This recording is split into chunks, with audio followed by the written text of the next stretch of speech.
Hey guys, this is Hell Hades. This is another Raid Shadow Legends video. Guys, obviously we're auto farming to get the points in for clan versus clan. We're still going on it. We're still trying. But anyway, we've got patch 4.3 highlights just come out. So we're going to drop into those now. We're going to talk about what's going on, what's coming with the patch due to drop next week. Also, for the website, we've been doing a giveaway for May. We've just drawn the winner. You can check out the info here. So, a huge giveaway for May. It was drawn literally 5 minutes ago. And the winner is to get $100 Google Play Store voucher, some Hell Hades merch, and a year premium membership to the website, which is awesome. And the winner was Peter V. Number 1590. We had 12,000 entries, which is super cool. And because it's been so popular, you know what? We're doing it again for June. So if you want to come and have a look at what's going on for June, this is on just the homepage. So if you come into the homepage, scroll down a tiny bit, even bigger giveaway for June, more free stuff. So what we're doing for June then, same thing here with the Google Play Store voucher, $100, some merch. You also get a signed copy of the Incarnate board game called Raid Boss. If you guys have ever played in the past games like Hero Quest or just D&D, it's kind of like a board game version, and it relates to Incarnate, which we're going to be doing an open house for members really soon. I'm going to be doing a video on my Incarnate channel about that over the next couple of days, and I guess stay tuned for that because it's really exciting. All I'm going to drop in at this point is play to earn in Incarnate. Not free to play, play to earn. It sounds like crazy cool. So I will do a video on that and I'll update you when that's coming through. But there's a new revelation in Incarnate which sounds freaking cool. So I guess watch out for that. So how do you get involved in the June giveaway? You actually get a daily bonus entry if you come back and get involved every day. But it's just basically going and getting involved in the different socials as part of the Hell Hades brand, with Fiction in there as well, as Spotify's, all the stuff that we're involved with.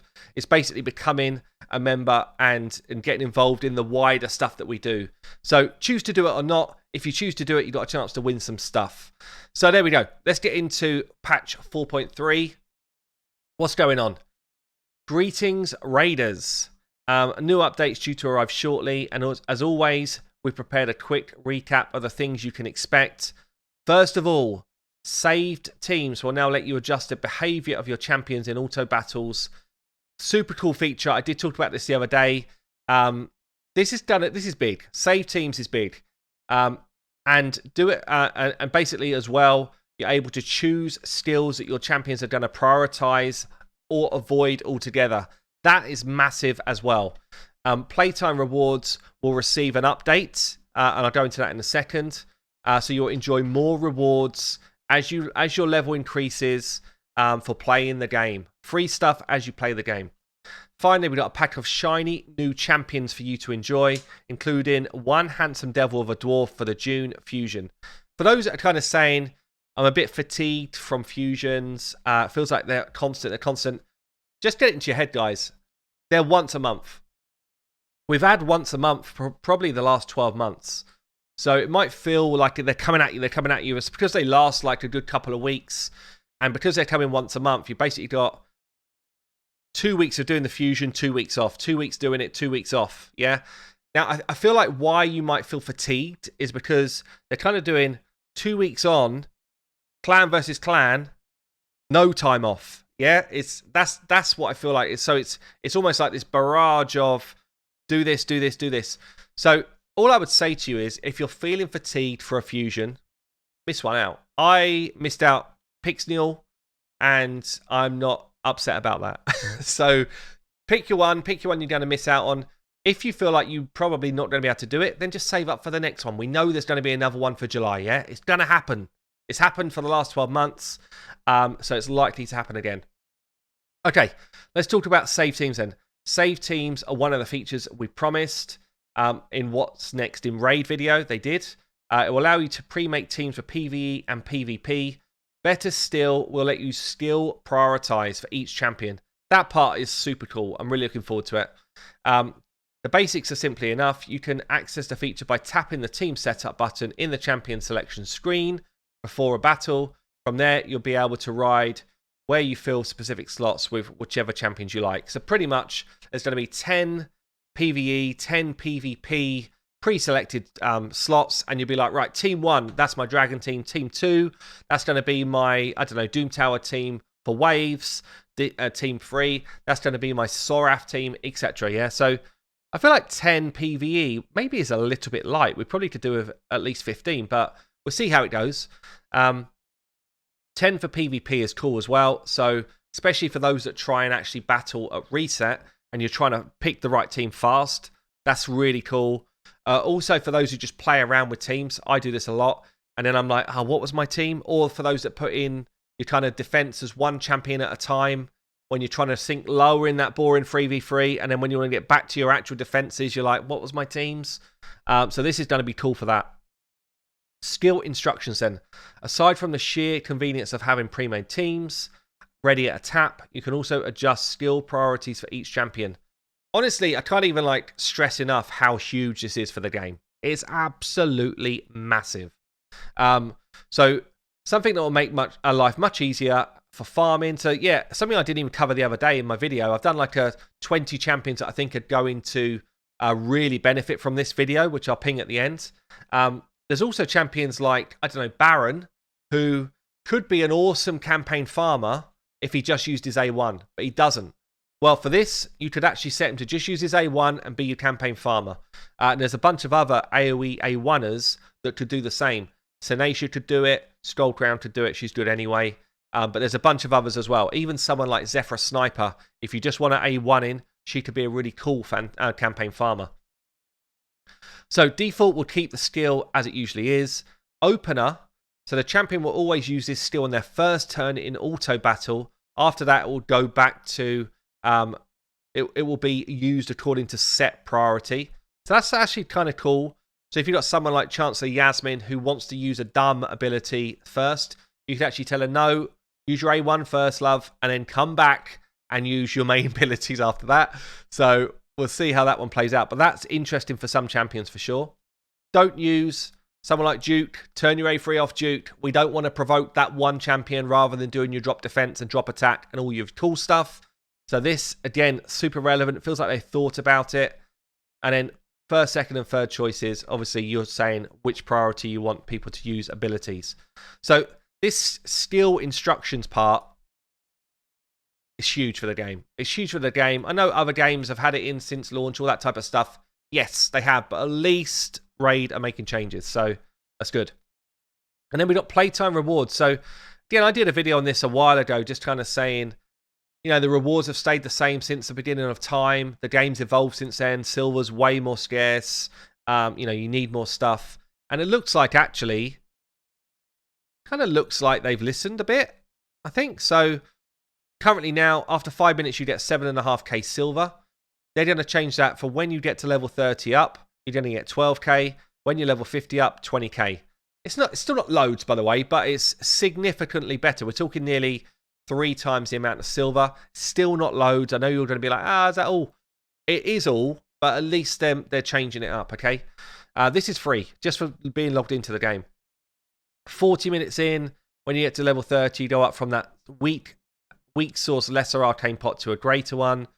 And then when you're level 50, you get 2 greaters. Again, that's actually, you might not think this is a lot. And it's not a lot. But it's still, this is 10 times more than what you get right now. 1 lesser, you need 10 lessers to get 1 greater. Yeah?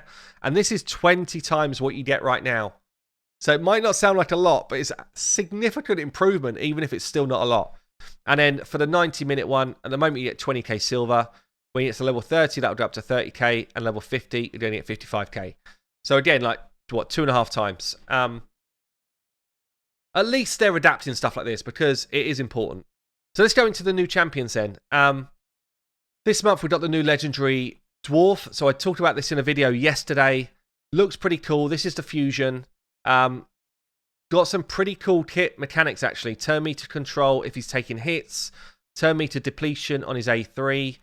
He's got an AoE drop defense, which can book down to a 3-turn cooldown. I didn't see that yesterday. And can go up to 100%. And an AoE drop accuracy, which is cool. And he's got an AoE weaken, which can book to 4. If he kills someone with his A1, he drops that by 2 again. So AoE weaken, AoE drop defense, AoE decrease accuracy, plus a bit of a whack behind his kits. He feels decent, like he feels strong. He feels strong. Is he going to be top of the whole game? Maybe not, but he's definitely going to be in the mix of very useful legendary champions. So, like I said at the start, if you're completely wiped out from fusions, take your pick if this is going to be the one you skip. We think it's an old school one, and we're going to get into some champions that might be part of his fusion when we go a bit further down. Okay, next legendary up then, Lady Kimmy. Magic Affinity support champion from the Shadowkin. What we got here then? So one thing I do know about this champion is she is quick. Okay, we're not seeing it here. I know she is quick. Okay, very high base speed. So what we got? A1 attacks one enemy, then attacks the enemy with the highest turn meter. Okay, will attack the same enemy twice if the initial target also has the highest turn meter. The second hit has got a 50% chance of decreasing the turn meter by 15%. That's actually a pretty cool A1. So if you think about an arena fight where you're trying to stop turn order, this is actually pretty nuts. So I like that. AoE, for an A1, that's really cool. AoE ability here. Sorry, let me just go back to that. Also, for something like Fire Knight or Spider, that's actually really cool as well. Just a second hit that's going to have a good chunk of turn meter dropped off. I like that. Second ability, AoE. 100% chance of dropping accuracy and dropping speed for 2 turns. Not bad. Also, again, booked 100% chance of decreasing each target's turn meter by 15%. So books do a 3-turn cooldown. So you're rotating that pretty quick. Again, for dungeon content, for Doom Tower content, that's going to be useful. A3 then removes 1 random buff from each enemy. Then books to 100% chance of placing block buffs on for 2 turns on enemies where you've stolen a buff. It's a bit situational. Let's see what else goes on. Also fills turn meter of allies by 15% and places increased accuracy buff and increased speed buff for 2 turns. That's actually kind of big. So if you think about her going before your team in the arena, it's like yours go second champ, turn meter fill, accuracy pump, speed pump, also steals enemy shields and puts block buffs out there instead. That's actually kind of crazy good. That feels like that's a crazy good ability for a go second arena champ, giving you pretty much everything you want, maybe except the increased attack, but almost everything you want there. And as I say, she is quick. Her base speed is high. Passive here as well. Whenever this champion places a debuff on an enemy, also decreases that enemy's turn meter by 5%. So she's going to put a 5% drop if she does his block buffs. Whenever this champion or an ally receives a debuff, fills their turn meter by 5% for each debuff received. It's cool as well. I like this champion. Lady Kimmy looks good. Noble. So Force Affinity, attack-based Shadowkin. Attacks 1 enemy. 40 goes up to 50% chance of decreasing the duration of 2 buffs from the target by 1 turn. So K. By 1 turn is kind of like neither here nor there a lot of the time. If the target's under a fear or true fear, has a 65%, goes 75% chance of decreasing the duration of all the target buffs by 1 turn. It's okay. For a legendary, I feel like it's actually not that brilliant. A2 attacks 1 enemy, will ignore 30% of the target's defense. Fills this champion's turn meter by 25% after the attack. Okay, so any ignored defense is going to hit hard. But again, it's a single target hit. It's okay. If they're under a fear or true fear, debuff decreases the cooldown of the Dismay A3 by a turn. I guess he must be doing fears or true fears here. Attacks all enemies. 100% if booked. Chance of placing... of decreasing enemies' turn meter by 20%. If there are any enemies under fear or true fear, will also fill this champion's turn meter by the amount that they lose. It's cool as well. Whenever an enemy's turn meter is fully depleted by any champion, has a 50% chance of placing a True Fear debuff on that enemy for 1 turn. So I guess you're kind of wanting to pair him with someone who's just going to drop turn meter by 100%. Somebody like a Razin, who can drop everyone's turn meter by 100%, or a Warlord, or someone of that ilk. Then his kit starts to make some sense because he's putting True Fears out. When the True Fears are out there, all of his kit gets a way better. But honestly, unless this A3 is hitting hard as well, I don't know that he's going to be crazy. Yeah, I'm not sure. Not sure. It depends what his multipliers look like alongside this stuff, because I feel like his kit is mid-range for me. Comment below, though, if you think I'm wrong. Interested to hear your thoughts. Okay, so we're going to come on to some epics. It's very possible that 4 of these epics could be part of the Legendary Fusion. It's like really possible because it's an old school fusion. Normally what happens is we get new epics for the fusion, some new rares for the fusion. Sometimes they multiply the rares over a few times, and then you get the fusion. So Siege Hulk, maybe he's going to be part of it. I don't know. But let's have a look. Ogryn Tribes, attack-based magic affinity champion. Siege Hulk. So what we got here, decrease the target's turn meter by 15% if they're under decreased defense or decreased speed. Okay, 15% turn meter drops, okay. Again, my reference point's always Armiger, and Armiger's way stronger. So they just don't seem to get it. But there's a lot more champions now with A1s that do a bit of turn meter control, and something is better than nothing. Places an increased attack buff on this champion, then attacks all enemies. 100% chance of doing decreased defense. Cool ability. It's a shame it's not increased attack on your whole team, I'd say. But still, an AoE drop defense for Ogryn Tribes is nice. That's really nice. What's that? On a 3-turn cooldown as well. That's really nice. And then we've got, what's this? Ascended here. Places increased crit rate and crit damage on this champion, then attacks an enemy. Has a 100% if you book him chance of placing a decreased speed on that target. So decreased speed, a bit of decreased turn meter, AoE drop defense. It's a shame that his other buffs are just for him. He's a bit greedy. A little bit greedy with his buffs, but still strong addition to the Ogryn Tribes, I'd say there. And like, if he is part of the fusion, if you're just short of a decreased defense champion, he might be the one to go for. Yeah, if the best you've got right now is War Maiden, he could be the one to grab for you. Gory then, spirit-based champion from the Shadowkin attack type here. So what we got? Attacks one enemy 2 times. Places an extra hit if the target is under a freeze debuff.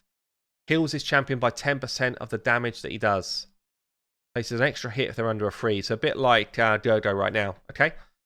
A2 attacks 3 times at random. Hate this word being in any skill. Certainly for an epic. Each hit, 100% chance of placing a freeze. I mean, to be fair though, if you drop that random hit on 3 different enemies and it freezes them all, that's actually strong. For an epic, there's not many epics that have got AoE freeze abilities, if any. There might be 1 or 2. So a triple chance to freeze is actually very strong. It's certainly for control. And then we got here, A3 attacks 1 enemy. Will ignore defense and shield. Will also ignore 50% of the target's defense if they're under a freeze. Oh, sorry. Will ignore defense buff and shield buff. Will also ignore 50% of the target's defense if they're under a freeze. So if they've got an increased defense up, it's going to wipe that out, which means that you're not going to be fighting anyone with more than 4k defense, really, unless we're talking about I'm talking arena here. Will then ignore a further 50% of that. He's done a one-shot most people with this ability. Places a counter-attack buff and a 50% increased attack buff on this champion for 2 turns if he kills someone with this, which he should do. And it books down for a 3-turn cooldown. It's not bad. Counter-attacks with the Cold Comfort, A1, whenever an enemy places a stun, sleep, freeze, provoke, fear, or true fear on an ally. Okay, so it's a little bit like what what's her name? Dark Elhain. A little bit like what Dark Elhain does. Whenever there's debuffs going out there, she does that counter-attack, but hers is a big AoE. His is a double hit ability. Yeah, it's okay. I mean, I always like it when there's some sort of counter-attack against these annoying debuffs, but he's not immune to them himself, so if it hits him, he's not counter-attacking it at all. I'm not sure about that. I like that there's a multi-freeze ability, but I don't like that it's totally random. I like that this is probably a one-shot, but I can't see him being crazy good. We'll see. Scathix. So we've got a Void Champion, Lizardman. I'd say almost definitely. Look at the affinities here so far. One of each affinity. It feels like they probably are the fusion epics. Void affinity support Lizardman. Attacks one enemy, 30% chance of placing decreased speed. Nice. Goes up to 50%, that's cool. Attacks all enemies here, 75, goes up to 100% chance of stealing one random buff. Free turn cooldown. And then removes all debuffs from all allies. I love that. AoE cleanse is really cool. There's so much stuff where you want AoE cleanse right now. 14 cleanse. Then places block debuffs and a shield on allies for 2 turns, 4 turn cooldown. The shield is equal to 20% of this champion's max HP. Love that. Great skill. Yeah, really like that. Places a block damage buff on this champion for 1 turn whenever their HP drops below 30%. Very cool as well. So Lizardman support. Lizardman are struggling. I mean, honestly, Lizardman kind of need damage more than support, I would say, but it's another good Lizardman here. And then we got the Force. So yeah, we complete the 4 different affinities here. So we got the Force affinity. Forez, the Tusked Force support from Skinwalker. We got a Skinwalker! We've got a Skinwalker! Yes! Double hit. Each hit, 10% chance of placing a stun. Goes up to 30. It's okay. Each hit, 30%. Actually, it's not bad. Increase attack and increase crit rate for all allies. It's not bad. That's going to be actually a pretty damn good damage buff. And then we've got a revive. We've got a revive champion in the Skinwalkers. Damn, I tell you now, this is going to be pretty difficult for a lot of people to decide. If these are the fusion epics, it's going to be difficult to decide whether to keep a revive for Skinwalkers, plus a decent champion for Lizards, plus an AoE drop defense champion here for most players, actually. It's going to be difficult to decide. So, revive 2 random allies with 50% HP and 50% of the turn meter. After the revive, places strengthen on all allies for 2 turns. That is a quality revive. That is a really strong revive. That is a great addition to Skinwalkers. Love it. Love it. Okay, onto the rares. So these rares, again, probably make up the fusion to some point. It might be what they've done previously is like 4 chances to get the same rare. So like 4 lots of the same. Let's see if they do the same again. Let's just count 1, 2, 3, 4. Yeah, feels like they're going to do the same. So it's going to be all new champions fusion. I would bet my house on it. And yeah, you're going to have 4 chances, I would imagine, of obtaining these different rares.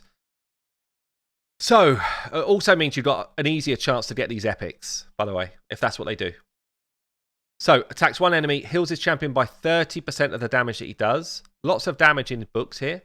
Also heals the ally with the lowest HP by 10% of their max HP. Okay, it's pretty cool A1 if it hits hard.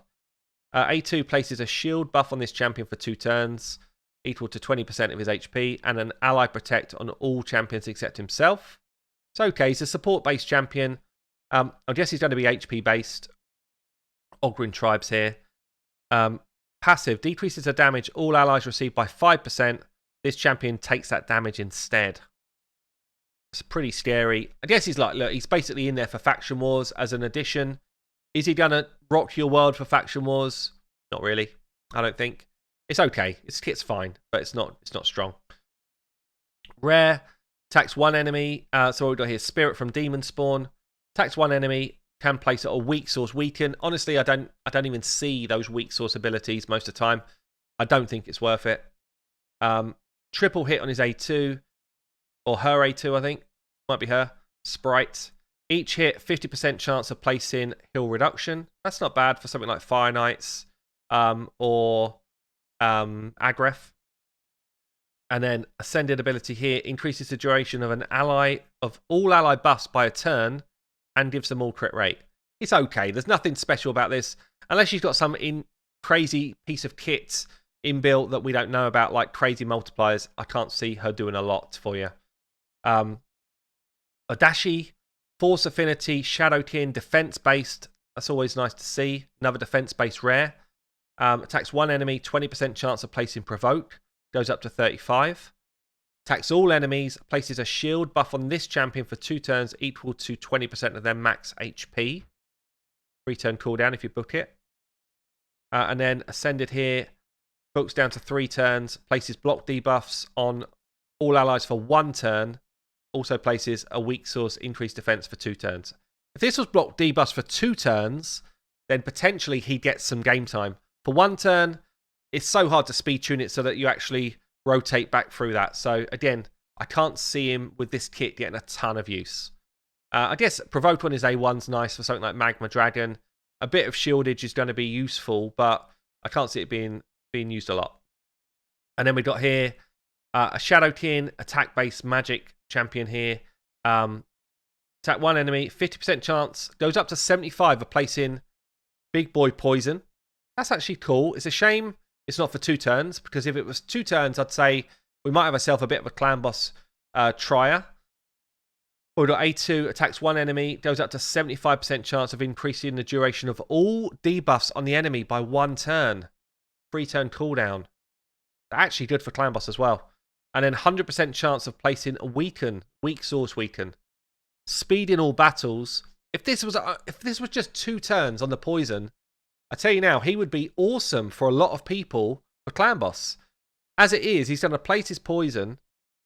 When he gets around to having his next turn, the poison will have dropped off anyway, and he's not extending that at all. But he will be extending other debuffs. So if you're early game clan boss, moving yourself up towards brutal, and you just got those kind of standard heroes, this A2 is kind of strong.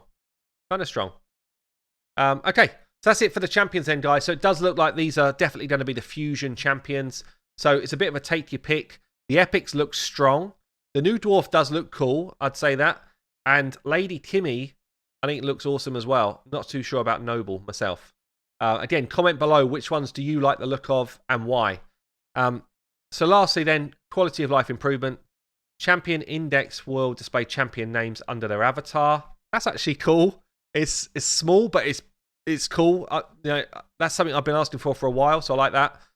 Sort by rank will become the default filter in pre-battle champion selection screen. Sort by rank, good. Champion rarity filter will become available in champion collection, tavern, and the champion selection screen. That's good as well.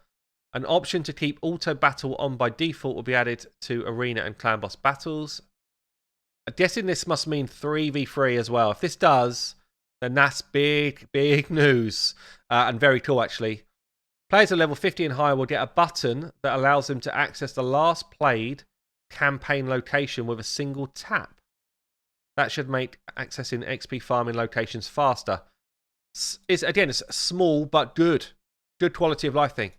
Total team power for the arena, both classic and tag team, will be displayed in the battle and battle log tabs. Fine. So guys, next week, decent patch. I think it's a decent patch. There's a lot of stuff in there that we need. Quality of life stuff is huge. New champions to get, and actually some of those epics for the fusion I think you're going to like. Again, comment below what do you think. I'm sure there's more stuff you would like to see, but for me, decent patch. I've been Hell Hades. I will see you later.